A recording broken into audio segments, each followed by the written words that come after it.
مسلمانوں کا قبلہ اول یعنی مسجد اقصی کی تاریخ قریباً 5000 سال سے بھی زیادہ پرانی ہے۔ یہ مسجد زمین پر بنائے جانے والی دوسری مسجد اور مسلمانوں کے لیے تیسری اہم مسجد مانی جاتی ہے۔ اس مسجد کو خانہ کعبہ کی تعمیر کے تقریباً 40 سال بعد تعمیر کیا گیا تھا۔ اس مسجد کا کل رقبہ تقریباً 1,44,000 مربع میٹر ہے اور اس مسجد میں ایک ساتھ 5 لاکھ سے زیادہ لوگ نماز ادا کر سکتے ہیں۔ مسجد اقصی مختلف ناموں سے جانی جاتی ہے، جیسا کہ اس مسجد کو بیت المقدس، مسجد قبلہ، مسجد اقصی، مقام براق اور حرم شریف جیسے ناموں سے بھی جانی جاتی ہے۔ فلسطین ملک میں واقع یروشلم شہر میں موجود اس مسجد کی تاریخ آخر کیا ہے؟ اس کو کس نے بنایا؟ اس کی تعمیر کب ہوئی؟ اور یہ کن کن حالتوں سے گزر کر آج کی حالت تک پہنچی ہے؟ آج کی اس ویڈیو میں ہم ان تمام باتوں پر ڈسکس کریں گے۔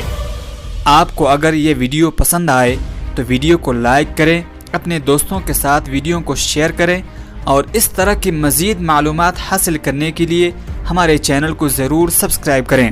ناظرین، ہمارے چینل میں آپ کو ایک بار پھر سے خوش آمدید۔ روایت میں آتا ہے کہ حضرت آدم علیہ السلام نے سب سے پہلے خانہ کعبہ کی تعمیر کے 40 سال بعد مسجد اقصی کی تعمیر کیا تھا۔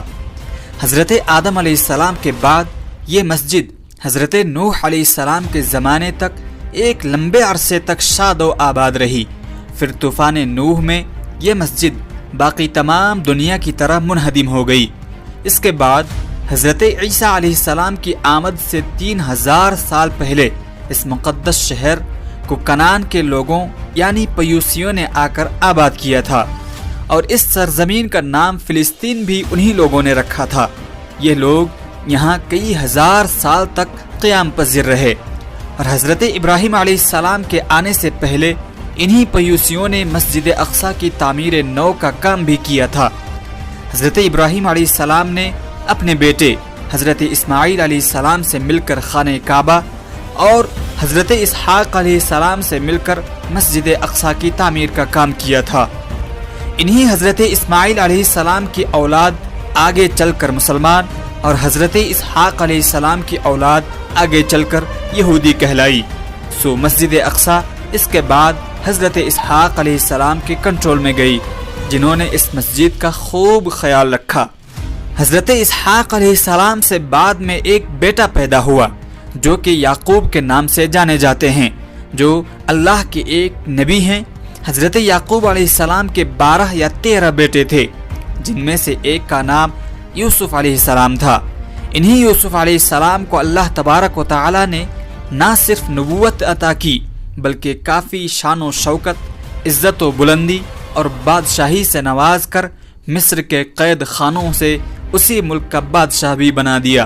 حضرت یوسف علیہ السلام ہی کے دور میں ان کے والد یعنی حضرت یعقوب علیہ السلام اور ان کے باقی بھائی فلسطین سے آ کر مصر میں آباد ہوئے۔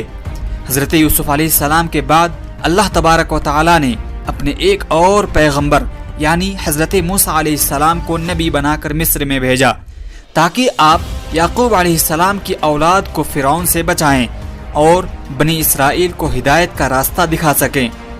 لہٰذا بنی اسرائیل کی قوم یعنی حضرت یعقوب علیہ السلام کی اولاد فرعون سے بچ کر مصر سے نکل گئے اور اسی طرح بنی اسرائیل ایک بار پھر فلسطین میں آ کر رہنے لگے۔ اس کے بعد حضرت داؤد علیہ السلام کا دور آیا اور انہوں نے پھر سے مسجد اقصی کی تعمیر کا کام شروع کیا، چونکہ یہ مسجد اس وقت چند خندرات میں تبدیل ہو چکی تھی۔ حضرت داؤد علیہ السلام نے مسجد کی تعمیر کا کام شروع تو کیا، مگر انہوں نے اپنی حیات کے اندر اس مسجد کو مکمل تعمیر نہ کر سکے، لہٰذا انہوں نے اس کام کو مکمل کرنے کا ذمہ اپنے بیٹے حضرت سلیمان علیہ السلام کے سپرد کر دیا۔ اب اس مسجد کی تعمیر کا ذمہ حضرت سلیمان علیہ السلام پر آ گیا تھا۔ حضرت سلیمان علیہ السلام جو کہ اللہ کے ایک جلیل القدر پیغمبر تھے، آپ نے ہی اس مسجد کی تعمیر کے کام کو مکمل کیا۔ عراق کا بادشاہ جس کا نام بخت ناصر تھا، اس نے سن 587 قبل مسیح میں یروشلم شہر میں حملہ کیا اور اس عمارت کو تباہ کر کے رکھ دیا۔ اس نے لاتعداد یہودیوں کو قتل کرنے کے ساتھ ساتھ ان کے مذہبی صحیفوں کو بھی جلا دیا۔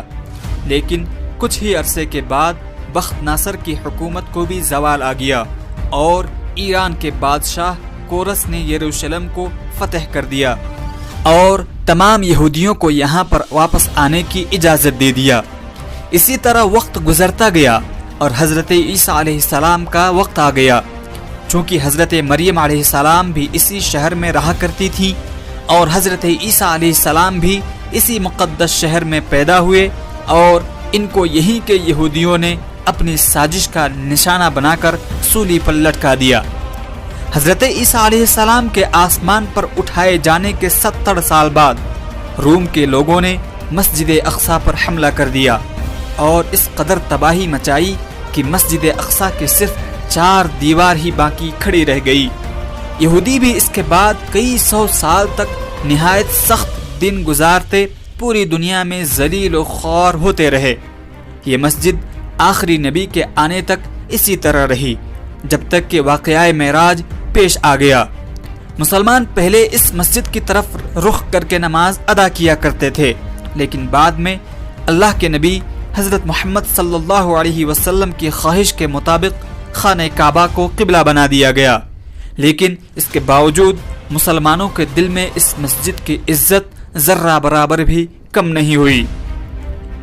نبی کریم صلی اللہ علیہ وسلم کی وصال کے 6 سال بعد مسلمانوں کا لشکر مختلف مقامات کو فتح کرتے ہوئے یروشلم تک پہنچ گیا، تو اس وقت وہاں پر عیسائیوں کی حکومت تھی۔ وہ لوگ مسلمانوں کی فوج کو دیکھ کر قلعہ بند ہو گئے اور صلح کے لیے پیغام بھجوایا، اور شرط یہ رکھی کہ اگر مسلمانوں کے خلیفہ خود یہاں آئیں گے تو ہی یہ صلح قرار پائے گی۔ لہذا اس وقت کے خلیفہ یعنی حضرت عمر فاروق رضی اللہ عنہ اس شہر کے تقدس کا خیال کرتے ہوئے خود چل کر آئے اور بیت المقدس کے عیسائیوں کے ساتھ معاہدہ کر کے ان کو یہاں امن نامہ دیا اور اس شہر کے اندر امن و امان کو قائم رکھا۔ اس معاہدے کے بعد حضرت عمر فاروق بیت المقدس کے اندر داخل ہو گئے اور یہاں پر 2 رکعت نماز ادا کی اور یہاں ایک مسجد بنوانے کا حکم دیا، جو کہ اس سے پہلے وہ مسجد ایک مٹی کا ڈھیر بن چکی تھی۔ لہذا بنو امیہ کے ایک خلیفہ جس کا نام عبد الملک بن مروان تھا، اس نے خلیفہ کے حکم پر مسجد کی تعمیر کا کام شروع کیا۔ بعد میں مختلف اسلامی بادشاہوں نے مختلف ادوار میں اس مسجد کی مرمت اور توسیع کا کام جاری رکھا، اور اس کے علاوہ انہوں نے ایک وسیع اور عالی شان عمارت بھی قائم کروائی جس کا نام قبۃ الصخرہ تھا، جو کہ اس وقت یہ سنہرے گنبد والی عمارت ہے۔ سال 1099 میں عیسائیوں کی صلیبی فوج نے اس مسجد پر حملہ کر کے اس پر قبضہ کر لیا اور مسلمانوں کو قتل کر کے وہاں سے بھگا دیا، جس کے بعد نور الدین جنگی بادشاہ نے مسجد کو عیسائیوں کے ہاتھوں سے واپس لینے کا مہم کا آغاز کر دیا، لیکن انہوں نے اپنی زندگی میں ایسا نہیں کر پائے۔ لہٰذا ان کے بعد سلطان صلاح الدین ایوبی نے جب بادشاہت سنبھالی تو انہوں نے سال 1187 میں صلیبی فوج کو شکست دی اور یروشلم شہر کو ایک بار پھر سے مسلمانوں کے لیے آزاد کروا لیا۔ اس کے بعد سال 1918 تک سب کچھ ٹھیک ہی رہا، اور پھر برطانوی حکومت نے یروشلم کے مسلمانوں سے ہی چھین کر اس کو اپنے قبضے میں لے لیا۔ برطانیہ کے قبضے میں یہ شہر آتے ہی یہودی یہاں پر تیزی سے آ کر آباد ہونے لگے، کیونکہ باقی دنیا میں ان کو ظلم و اذیت کا سامنا کرنا پڑتا تھا۔ یوں چند ہی سالوں میں یہودیوں کی ایک بہت ہی بڑی تعداد یہاں پر آ کر رہنے لگے، اور سال 1948 میں یہودیوں نے اس جگہ پر اپنا الگ ملک یعنی اسرائیل کو قائم کیا۔ بس اس کے بعد یہودی اس عظیم سرزمین پر مسلسل قبضہ کرتے جا رہے ہیں، اور انہوں نے آج اصل فلسطین کو ایک چھوٹے سے جگہ پر محدود کر کے رکھ دیا ہے۔ تقریباً اب پورے ہی ملک پر اپنا قبضہ جما رکھا ہے۔ یہودی، عیسائی اور مسلمان تینوں ہی اس مقام پر اپنی ملکیت ظاہر کرتے ہیں، لیکن فیصلہ آپ خود کریں کہ یہ زمین کس کی ہے اور یہاں کس کا حق ہے۔